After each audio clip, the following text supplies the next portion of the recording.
लोकसभा चुनावों से पहले महाराष्ट्र की सियासत में बीजेपी एक और पार्टी के साथ गठबंधन में जाने का प्रयास कर रही है और यह गठबंधन बीजेपी और राज ठाकरे की महाराष्ट्र नवनिर्माण सेना के साथ हो सकता है। अब इस गठबंधन में पड़ने वाली नींव को लेकर कहा यही जा रहा है कि उद्धव ठाकरे के विकल्प के तौर पर राज ठाकरे से हाथ मिलाया जा सकता है बीजेपी की तरफ से, ताकि महाराष्ट्र में मराठी वोट बैंक पर राज ठाकरे के माध्यम से मजबूत पकड़ बनाई जा सके। हालांकि जानकारी ये भी है, या यूं कहें कि जो जानकार हैं, राजनीतिक पंडित हैं, वो ये कहते हैं कि महाराष्ट्र में राज ठाकरे के पिछले चुनावों के वोट प्रतिशत ऐसे नहीं हैं जो इसे बड़ी डील करार दें। लेकिन बीजेपी इस जुगलबंदी से मराठी वोटर्स पर एक मनोवैज्ञानिक असर तो डाल ही देगी। इसके अलावा राज ठाकरे बीजेपी के साथ मिलकर बीएमसी के चुनाव में अपनी मजबूत दावेदारी की जमीन भी तैयार कर रहे हैं। महाराष्ट्र की सियासत में चर्चा इस बात की सबसे ज्यादा हो रही है कि आखिर राज ठाकरे और भारतीय जनता पार्टी का गठबंधन किस आधार पर आगे बढ़ रहा है। वरिष्ठ राजनीतिक विश्लेषक कहते हैं कि दरअसल बीजेपी का राज ठाकरे के साथ गठबंधन मराठी वोटर्स में एक मनोवैज्ञानिक साइकोलॉजिकल प्रेशर बनाने के लिए महत्वपूर्ण माना जा रहा है। वो कहते हैं कि 2014 के लोकसभा चुनाव में राज ठाकरे को तकरीबन 1.5% वोट मिले थे, जबकि उसी साल विधानसभा के चुनाव में 3% वोट मिले थे। कुछ राजनीतिक विश्लेषक ये भी मानते हैं कि राज ठाकरे की पार्टी का परफॉर्मेंस उतना अच्छा नहीं रहा है। ऐसे में ये कहना कि महाराष्ट्र में राज ठाकरे बीजेपी के लिए मजबूरी है और पूरी तरह से वो साथ होंगे, ऐसा गलत कहना होगा।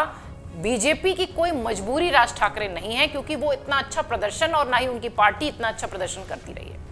कुछ राजनीतिक जानकार दूसरी बात कहते हैं। कुछ राजनीतिक जानकार कहते हैं कि राज ठाकरे के साथ भारतीय जनता पार्टी ने जुड़ने से मनोवैज्ञानिक तौर पर मराठा वोट बैंक में भारतीय जनता पार्टी अपना एक असर छोड़ेगी, एक मैसेज छोड़ेगी, एक संदेश छोड़ेगी। मराठी वोटर्स को अपने साथ जोड़ने के लिए बीजेपी के पास एकनाथ शिंदे जैसे नेता हैं। उनकी पार्टी के विधायक समेत अजीत पवार का फिलहाल मजबूत हाथ है। इसलिए राज ठाकरे भारतीय जनता पार्टी के लिए मराठी वोट बैंक को जोड़ने के लिहाज से मजबूरी है, ऐसा नहीं कहा जा सकता।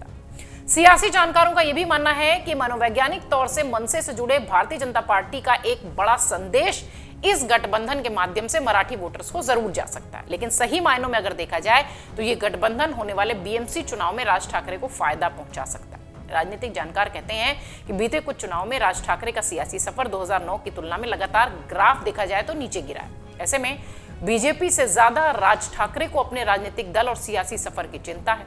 यह गठबंधन राज ठाकरे को बीएमसी जैसे चुनाव में एक बूस्टर डोज जैसा देता है। आपको बता दें कि 17 साल पहले राज ठाकरे ने उद्धव ठाकरे से अलग होकर महाराष्ट्र नवनिर्माण सेना का गठन किया था। पिछले 2 सालों में वो कई बार मुख्यमंत्री एकनाथ शिंदे के साथ नजर आ चुके हैं। राज ठाकरे के साथ आने से बीजेपी को लोकसभा चुनावों के साथ मुंबई महानगर पालिका के चुनाव में भी फायदा होने की उम्मीद है।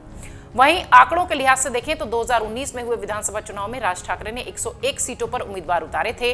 इस चुनाव में महज एक प्रत्याशी ही चुनाव जीता था और देखा जाए तो इस विधानसभा चुनाव में पार्टी के 86 उम्मीदवारों की जमानत तक जब्त हुई थी। चुनाव आयोग के आंकड़ों के मुताबिक मनसे को इस चुनाव में तकरीबन सबसे कम 2% के आसपास वोट मिले थे।